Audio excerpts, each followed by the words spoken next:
and welcome to Incredible Abhishek. So we are continuing with our paper 2 topics and फिर हम argument का एक और टॉपिक लिया है मैंने लास्ट वीडियो में मैंने बताया था आपको कि हम 2-3 आर्ग्यूमेंट के टॉपिक्स ले लेंगे।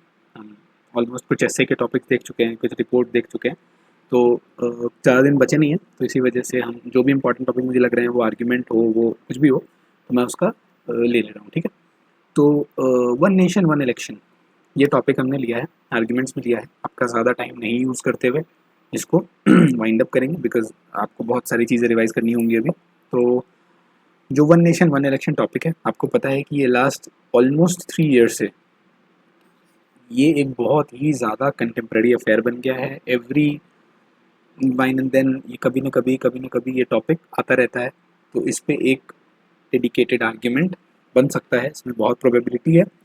ऑल्दो थोड़ा सा क्लीशेड टॉपिक है, ज़्यादा उसमें न्यूज़ में है, तो ऐसा भी नहीं है कि बहुत ज़्यादा न्यूज़ में कोई चीज़ होता है या बहुत कम न्यूज़ में होता है, तो ये दोनों ही नहीं इंपॉर्टेंट होते हैं, ऐसा होता है। बट ये टॉपिक इतना इंपॉर्टेंट है कि भले ये थोड़ा सा ज़्यादा है न्यूज़ में, प्रचलन में है, still this is very important I believe. तो इसीलिए इस टॉपिक को हम ले रहे हैं जल्दी से। ऑल्दो इसका आर्ग्यूमेंट लिखना एनीवेज भी थोड़ा कंपैरेटिवली आसान है, आप एनीवेज सोच सकते हैं थोड़ा सा, बट वही पैटर्न रहेगा हमारा। 7 पॉइंट्स हम देखेंगे फॉर एंड अगेंस्ट में, है ना। फॉर एंड अगेंस्ट में हम 7 पॉइंट्स देखेंगे और फिर फाइनली क्या करेंगे हम कि आप ट्राई करेंगे इन 7 को याद रखने का। अगर एग्ज़ाम में ये टॉपिक आ जाता है तो इसमें से अगर आप 5-6 भी लिख देते हैं, 5-6 for and 5 and 6 for against, तो मुझे लगता है कि बहुत अच्छे मार्क्स इसमें आ जाते हैं। तो अब वन नेशन वन इलेक्शन का इंट्रोडक्शन क्या होगा? देखो, इसका इंट्रोडक्शन ये होगा कि लोकसभा प्लस स्टेट लेजिस्लेचर के जो इलेक्शंस हैं वो साइमल्टेनियसली हों।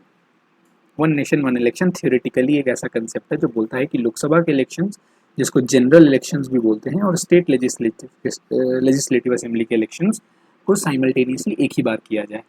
जब 1947 में हम आज़ाद हुए, उसके बाद हमारा कॉन्स्टिट्यूशन, ऑल्दो उससे पहले ही कॉन्स्टिट्यूशन हमारा बनना शुरू हो गया था, 9 दिसंबर 1946 कॉन्स्टिट्यूशन बन के फाइनल हुआ, और हमारा जो पहला इलेक्शन हुआ 51-52 में, तो उस समय से लेकर के 1951 से 52 में, अब उस समय जो भी इलेक्शंस हुए थे वो तो वन नेशन वन इलेक्शन ही थे, क्योंकि उसी समय जब कॉन्स्टिट्यूशन ही लागू हुआ है 1950 में, तो उससे पहले कोई इलेक्शन तो हुए नहीं होंगे।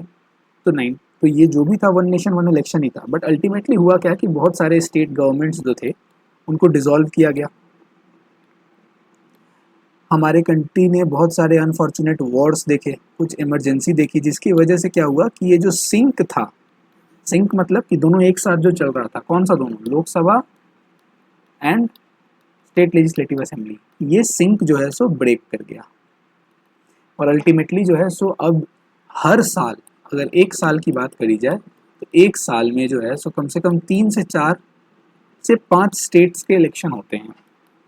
जैसे 2024 है अभी, तो 2024 में अभी हमने देखा कि जनरल इलेक्शन भी था, है ना, जनरल इलेक्शन भी है, और बहुत सारे स्टेट्स में भी इलेक्शन होगा। तो जनरल इलेक्शन होकर ख़त्म हुआ, फिर आप इस एंड ऑफ द ईयर में झारखंड में इलेक्शन हैं, आपने सुना होगा। तो अब क्या है कि हर साल जो है सो 4 स्टेट्स में इलेक्शन है। तो इससे अब जो कंसेप्शन इसी वजह से आ रही है कि एक देश, पूरा देश है, उसमें एक ही इलेक्शन कराया जाए, एक ही साथ इलेक्शन हो, लोकसभा के भी, स्टेट लेजिस्लेटिव असेंबली के भी, राइट। अब उसके हम आर्ग्यूमेंट फेवर और अगेंस्ट में देख लेंगे। तो सबसे पहले हम फेवर में आर्ग्यूमेंट देखते हैं कि क्या आर्ग्यूमेंट फेवर में है इसके, राइट। Cost efficiency. अब एक ही बार इलेक्शन अगर होगा लोकसभा का भी और स्टेट लेजिस्लेटिव असेंबली का, तो कॉस्ट इफेक्टिव तो होगा, क्योंकि हर साल 4-4 इलेक्शन कराना, वो सारी मशीनरी को दोहराना 4 बार अलग अलग जगह पे, तो that is not very cost efficient. तो अगर एक साथ करते हैं तो कॉस्ट एफिशिएंसी रहेगी। Simultaneous election would significantly reduce the cost involve in conducting separate elections, right. और ये जो पैसे जो बचेंगे, जो पैसे, अब पैसे कहाँ लगते हैं? पैसे लगते हैं सिक्योरिटी पे, जो आपको पता होगा, जो पैरामिलिट्री फोर्सेज हैं they provide security in elections, तो उसमें पैसे बचेंगे, लॉजिस्टिक्स में बचेंगे, एडमिनिस्ट्रेटिव एक्सपेंसेस में बचेंगे, तो कॉस्ट एफिशिएंट हो जाएगा। दूसरा क्या है, गवर्नेंस में कंसिस्टेंसी रहेगी, क्योंकि इनका टेन्योर जो होगा अब वो सिंक में रहेगा, एक साथ रहेगा। एक यूनिफाइड इलेक्टोरल प्रोसेस होगा, ये इंश्योर करेगा कि जो इलेक्टेड बॉडीज हैं, जो सरकारें हैं, दोनों सेंट्रल और स्टेट लेवल पे they can focus on governance without thinking about election cycles, because election तो सबके, अब जैसे कि इस बार इलेक्शन मान लो हो गया 2024 में general election, one nation one election होता तो सारे स्टेट का इलेक्शन कंप्लीट हो गया होता, और नेक्स्ट 5 years तक they would only focus on governance, not their respective election. अब अभी होता क्या है, अभी क्या दिक्कत है कि मान लो पार्टीज जो हैं सो जनवरी 2024 से मई 2024 तक जनरल इलेक्शन पे लगी हुई थी, जनरल इलेक्शन हो गया, खत्म हो गया लोकसभा इलेक्शन, यहाँ पे इलेक्शन कैंपेन वगैरह हुआ। अब इसके बाद क्या हुआ, हो सकता है कि उसी स्टेट का इलेक्शन जो है सो दिसंबर में हो, अब वो फिर उससे 2-3 महीने पहले इलेक्शन में लग जाएंगे अपने। तो ये तो क्या होता है ना कि जनरल इलेक्शन में कभी कैंपेनिंग हो रही है, कभी अपने स्टेट के इलेक्शन में कैंपेनिंग हो रही है, कभी किसी और स्टेट के इलेक्शन में कैंपेनिंग हो रही है, तो कहीं ना कहीं जो कंसिस्टेंसी है वो नहीं आ पाती है, वो हमेशा इलेक्शन मोड में ही रहते हैं सारे लोग, सारे पॉलिटिशियंस। फिर उसके बाद it will reduce political disruptions, है ना। तो अब क्या है कि अब सेंट्रल में इलेक्शन हो गया, अब सेंटर के जो मेन पॉलिटिशियंस हैं वो किसी दूसरे स्टेट के इलेक्शन के लिए कैंपेन मोड में चले गए कुछ दिन के बाद। तो all these things what happen, ये डिस्टर्ब करते हैं पॉलिटिकल प्रोसेस को। पॉलिटिकल प्रोसेस जो है वो कहीं ना कहीं वो तो कंस्ट्रक्टिव होना चाहिए ना, उनका क्या काम है, देयर हमारे कंट्री में रिप्रेजेंटेटिव डेमोक्रेसी है, they represent the people. Representing people का मतलब होता है दे रिप्रेजेंट पॉपुलर विल, ये टर्म आप यूज कर सकते हैं कहीं ऐसे आर्ग्यूमेंट जहां भी है। पॉपुलर विल का मतलब होता है लोगों की, पीपल्स विल, लोगों की मर्जी, लोगों का विल। तो लोगों का विल रिप्रेजेंट करने के लिए they have to make policies, they have to make act, they have to execute them. But इनके बिहाफ पे क्या इलेक्शन अलग अलग हो रहे हैं, तो ये सिर्फ हमेशा कैंपेनिंग में ही लगे रहते हैं सारे। फिर ये इम्प्रूव करेगा वोटर टर्नआउट भी, एक ही टाइम पे इलेक्शन होगा तो voter turnout, it is said theoretically, it is expected कि वोटर टर्नआउट जो है दैट इज अप्रॉक्सीमेटली 69% इन 2024 के जनरल इलेक्शन में वो बेटर होगा। तो अगर वोटर टर्नआउट बेटर होगा तो ये तो अच्छी बात है, क्योंकि सिविक ड्यूटी है, राइट। फिर आते हैं स्ट्रीमलाइन द इलेक्शन मैनेजमेंट। अब जो इलेक्शन कमीशन ऑफ इंडिया है, कौन से आर्टिकल से election commission of India constitution में कौन से आर्टिकल में है, ये आप मुझे कमेंट्स में बता देना। तो इलेक्शन मैनेज, अब इलेक्शन कमीशन ऑफ इंडिया जो है ना, ये बड़ा थैंकलेस ऑर्गेनाइजेशन है, हमने इसके बारे में बात करी थी प्रीवियस टॉपिक में, मैंडेटरी वोटिंग वाले टॉपिक में आई गेस। अब ये बहुत थैंकलेस ऑर्गेनाइजेशन है। ये आप इमेजिन करो इंडिया जैसी कंट्री में जहाँ 1.4 बिलियन पॉपुलेशन है, वैसी कंट्री में इलेक्शंस कराना in a free, fair and timely manner, and हर साल में 4 जगह कराना, this is a very big responsibility, this is a very cumbersome management exercise. अगर इसको हम वन नेशन वन इलेक्शन कर देते हैं तो ये कहीं ना कहीं इलेक्शन मैनेजमेंट को स्ट्रीमलाइन कर देगा। It will be easier for election commission of India to basically perform this, right? उसके बाद it will strengthen federalism। Federalism कैसे करेगा, क्योंकि होगा क्या, फेडरलिज्म का मतलब क्या होता है कि मल्टीपल, एक तरीके से आप कह सकते हैं लेवल्स ऑफ गवर्नमेंट जो हैं, ये जो एग्जिस्ट करती हैं इनको फेडरल मॉडल कहते हैं। इसका एक बड़ा इंपॉर्टेंट, फेडरलिज्म का एक बड़ा इंपॉर्टेंट एस्पेक्ट है दो, एक है कोऑर्डिनेशन और एक है कोऑपरेशन। अब कोऑपरेशन एंड कोऑर्डिनेशन मतलब दोनों का साथ में मिलकर कोऑर्डिनेट करके कोऑपरेट करके कोई काम करना, तो ये तब हो पाएगा ना जब दोनों के बाकी सारे सिचुएशंस एंड कंडीशंस सेम होंगे। अब अगर इलेक्शन हो गया एक बार, दोनों का इलेक्शन एक ही समय पे हो गया, दोनों की अगले 5 साल तक सरकार है, तो इनका coordination and cooperation, don't you think कि बेटर हो जाएगा। एंड अगर ये बेटर हो जाएगा तो what will happen, federalism will strengthen. Curtailing black money, होगा क्या कि अगर, अब होता क्या है कि जनरल इलेक्शन में ब्लैक मनी का रोल तो इंडिया में इलेक्शंस में है ही, ये तो डिनाई नहीं किया जा सकता है, अनफॉर्चुनेट है बट है।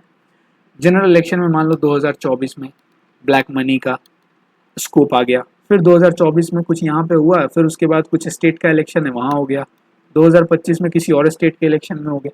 तो जितना ज़्यादा इलेक्शन, अगर इलेक्शन में ब्लैक, अगर इलेक्शन से एक अनफॉर्चुनेट इंडिया में इवेंट एसोसिएटेड है that is associated with black money, तो जितने ज़्यादा बार इलेक्शन होंगे उतने ज़्यादा बार ये परपिचुएट कर रहा है। अगर एक ही बार होगा तो कहीं ना कहीं कर्टेल तो करेगा ब्लैक मनी का इन्फ्लुएंस, राइट। तो ये कुछ फेवर में आर्ग्यूमेंट थे। अब अगेंस्ट में देख लेते हैं आर्ग्यूमेंट इसके। अगेंस्ट में क्या है, ऑपरेशनल चैलेंजेस हैं। देखिए होगा क्या कि आप अभी क्या है कि एक वोटर है, वो वोटिंग बूथ पे गया और उसने अपना वोट डाल दिया, अब हो सकता है वो एक जनरल इलेक्शन में गया हो वोट डालने, तो वहाँ पे वो अपना एमपी को चूज कर लेगा, बस गया एमपी के नाम के आगे वोट बटन दबा दिया। अगर वन नेशन वन इलेक्शन हो सकता है तो यही वोटर वोट करने जाएगा, बट यहाँ पे इसको एक एमपी और एक एमएलए दोनों को वोट करना पड़ेगा। अब इसके लिए जस्ट एक्ट, इसका और कॉन्सिक्वेंसेज है, इसी से आगे बढ़ाऊंगा आगे के टॉपिक्स में, बट यहाँ आप समझो। अब इसके ऑपरेशनल चैलेंजेस समझो।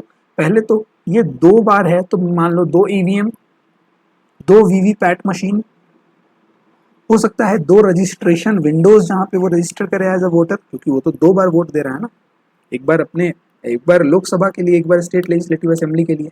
तो कहीं ना कहीं ये ऑपरेशनल चैलेंजेस नहीं है, ये लॉजिस्टिकल चैलेंज नहीं है। क्या ये बहुत ज़्यादा कोऑर्डिनेशन नहीं करेगा, क्योंकि काउंटिंग के समय भी यू नीड टू इंश्योर कि ये वाला जो पड़ा है ये अलग काउंटिंग के लिए जाएगा, ये वाला अलग काउंटिंग के लिए जाएगा, बिकॉज दोनों अलग अलग सरकार है ना भाई, ये स्टेट में सरकार बनाएंगे, ये सेंटर में बनाएंगे, तो बहुत मैनेज करना पड़ेगा, वोटिंग एक्सरसाइज से लेकर के, स्क्रूटिनी से लेकर के और वोटिंग काउंटिंग तक। तो ये ऑपरेशनल चैलेंज है। दूसरा क्या है, डाइल्यूशन ऑफ लोकल इश्यूज। अब चांसेस क्या होते हैं कि जैसे कि मान लो ये बंदा वोट देने गया, चांसेस क्या होंगे कि इंडियन इलेक्टोरल सिस्टम में ना, मान लो अगर कोई एक्स पार्टी है, XYZ पार्टी है ना, अब वो XYZ पार्टी को अगर वोट दे रहा होगा ना, तो चांसेस होंगे कि वो कहेगा कि अरे अब XYZ पार्टी के बारे में जान रहे हैं, XYZ पार्टी को ही वोट दे दिया जाए, यहाँ भी और यहाँ भी, एमपी में भी एमएलए में भी। बट अल्टीमेटली जो कंसेप्शन है, जो थियरी है, वो क्या कहती है कि जो एमपी है आपका, वो आपके इश्यूज को इंडिया के पार्लियामेंट में उठाएगा, जो आपका एमएलए है वो आपके लोकल इश्यूज की बात करेगा। तो अगर लोकल इश्यूज की बात होती है तो आप सुनते होंगे कि विधायक जी की बात होती है ना। तो अब अगर वन नेशन वन इलेक्शन होगा और ये साइमल्टेनियस एक ही प्रायोरिटी पे वोट कर रहा है, तब तो ये बात सही नहीं है, क्योंकि लोकल इश्यूज का तो डाइल्यूशन हो गया है ना। फिर कॉन्स्टिट्यूशनल एंड लीगल हर्डल्स है। अब अगर मान लो इस आइडिया को इम्प्लीमेंट करते हैं, आज हमने सोच लिया कि इसके आइडिया को इम्प्लीमेंट करना है, और आप जानते हैं कि 2023 के एंड में एमपी एंड राजस्थान के इलेक्शंस हुए हैं, ठीक है। और मान लो हम 2024 के अगस्त में ये डिसाइड करते हैं, आप अपना CAPF एग्जाम दे करके आते हैं और आपको एक अथॉरिटी दे दी गई है, आप एग्जाम दे करके आते हैं, फ्री होते हैं और आप डिसाइड करने वाली अथॉरिटी बन गए हैं कि वन नेशन वन इलेक्शन लागू हो गया अगस्त से, मान लीजिए। अब आपको पता है क्या करना पड़ेगा। पहले तो ये जो लास्ट ईयर सरकार बनी है 2023 में, जो कि एक डेमोक्रेटिक सरकार है, लोगों ने इसको चुना है, उसको तो आपको डिसॉल्व करना पड़ेगा, क्योंकि जैसे ही आप 2024 के अगस्त में वन नेशन वन इलेक्शन कराएंगे तो एमपी और राजस्थान के लिए भी इलेक्शन कराएंगे आप उस समय। बट इस इलेक्शन का तो एमपी और राजस्थान में इंपॉर्टेंस नहीं होगा, क्योंकि 2023 में ही हुआ, इनका तो 5 साल का जो टर्म है, दैट इज द डेमोक्रेसी का सबसे कोर एस्पेक्ट, कि सरकार को समय मिला, सरकार को नहीं हटा सकता है कोई, क्योंकि लोगों ने चुना है। आपको तो ये डिसॉल्व करना पड़ा। तो आप समझ रहे हैं, ये जितने सरकार हैं, अब क्या एमपी की सरकार और राजस्थान की सरकार चाहेगी कि ये डिसॉल्व हो? उनको लगेगा कि भाई क्या पता इस बार वन नेशन वन इलेक्शन हो, हम ना जीते, हम जीते हुए कम से कम 5 साल तो हमें रहना चाहिए, वो तो हमारा हक है, तो ये चाहेंगे नहीं। तो इसमें क्या है कि लीगल हर्डल्स हैं, कॉन्स्टिट्यूशनल हर्डल्स हैं। पहले तो ये डिसॉल्व करना, और दूसरा कि आप राजी नहीं कर पाएंगे लोगों को। यही सेम चीज़ यहाँ दी हुई है। पॉलिटिकल डिसरप्शन की बात है कि अब एमपी में और राजस्थान में, मान लीजिए फॉर एग्जांपल आज के दिन में बात करें तो दोनों जगह बीजेपी की सरकार है, और बीजेपी की सरकार डिसाइड करती है कि वन नेशन वन इलेक्शन आ जाएगा। तो ये जो यहाँ के पॉलिटिशियंस और यहाँ के पॉलिटिशियंस हैं, भले वो बीजेपी के हैं, बट दे विल फील कि भाई हम बीजेपी के हैं, बट हम पावर, अल्टीमेटली पॉलिटिक्स का एम क्या है, पावर। अब वन नेशन वन इलेक्शन को सपोर्ट करने की वजह से हम अपना जीता हुआ पावर, जो हमने तुरंत अभी हम जीत करके लाए हैं 6-7 महीने 8 महीने पहले, वो तो हम नहीं डिजॉल्व कर सकते हैं। तो कहीं ना कहीं एक पॉलिटिकल डिसरप्शन का चांसेस है। फिर it will overburden the voter. अब वोटर्स इंडिया में जो हैं, आपको समझना पड़ेगा कि इंडिया में जो वोटर्स हैं वो बहुत डाइवर्स हैं, क्योंकि इंडिया की जो पॉपुलेशन है वो बहुत डाइवर्स प्लस बहुत ज़्यादा ह्यूज है। और इस डाइवर्स वोटर में बहुत सारे ऐसे वोटर्स हैं, they are not much educated, they are not much aware, but they vote regularly. आप देखोगे गांव वगैरह में आप जाओगे तो आपको लगेगा कि बहुत कम पॉलिटिकल अंडरस्टैंडिंग होने के बावजूद भी, बहुत कम लिटरेसी होने के बावजूद भी, voting is something they do. और ऐसे वोटर्स से अगर ये कॉम्प्लिकेटेड सा वन नेशन वन इलेक्शन की, अरे ये एमपी है, ये एमएलए है, बहुत लोगों को जनरली आप गांव वगैरह में जाओगे, क्या डिफरेंस है एग्जैक्टली एमपी एमएलए में, बहुत सारे लोगों को नहीं पता होता है, बहुत सारी फीमेल्स, ओल्ड एज मेल्स, इन लोगों को भी नहीं पता होता है, लेकिन वो वोट देते हैं। और जब वन नेशन वन इलेक्शन आ जाएगा तो you will be overburdening them, they might find it overwhelming to basically make an informed decision. फिर उसके बाद इम्पैक्ट ऑन फेडरल स्ट्रक्चर, जो हमने यहाँ बोला, फेडरल स्ट्रक्चर को तो इम्पैक्ट करेगा, बिकॉज स्टेट्स का अपना इलेक्टोरल साइकिल है ना। जो स्टेट 2023 में जीती हैं वो 2023 से 5 साल 2028 तक हैं, और 2022 में जो जीती हैं वो 27 तक हैं। तो आप अब 28 में वन नेशन वन इलेक्शन कराओगे या 27 में कराओगे, जिसमें भी आप कराओगे, अगर आप 28 में कराते हो तो चलो इस सरकार का तो 5 साल पूरा हो गया, बट ये 2022 वाली जो सरकार है ये तो 1 साल एडिशन में चली गई, ये भी तो गलत है ना। 5 साल टर्म है ना, 5 साल से कम ना ज़्यादा। 27 में कराओगे तो ये 28 वाली का 4 साल ही पूरा होगा, तो फेडरल स्ट्रक्चर को तो कम खराब करेगा ही सेंटर और स्टेट के बीच में। सेंटर फिर इमरजेंसी सिचुएशंस की, अनफॉरसीन सिचुएशंस अगर आ जाएंगे, ऐसे सर्कमस्टांसेज आते हैं और बहुत रिजिड इलेक्शन साइकिल होता है, तो गवर्नमेंट की एबिलिटी भी थोड़ी सी कम हो जाती है। तो ये कुछ मेजर पॉइंट्स हैं जो आर्ग्यूमेंट फेवर। बट अब कंक्लूजन में आपको बैलेंस लिखना है, जैसे हर आर्ग्यूमेंट में हम लिखते हैं एक बेसिक छोटा सा कंक्लूजन बैलेंस्ड, क्या कि वन नेशन वन इलेक्शन एक बड़ा प्रॉमिसिंग सा सिनेरियो लग रहा है, एक बड़ा प्रॉमिसिंग सिनेरियो है, लेकिन इसके कुछ चैलेंजेस हैं। ये चैलेंजेस को through proper deliberation, through proper participation address करने के बाद वन नेशन वन इलेक्शन को इम्प्लीमेंट करना चाहिए। हमने बोल दिया कि भाई प्रॉमिसिंग है, अच्छी बात है, लेकिन कुछ चैलेंजेस हैं, चैलेंजेस को सॉल्व करने के बाद आप इसको इम्प्लीमेंट कीजिए। So this is the topic, right? So thank you so much, see you in next topic.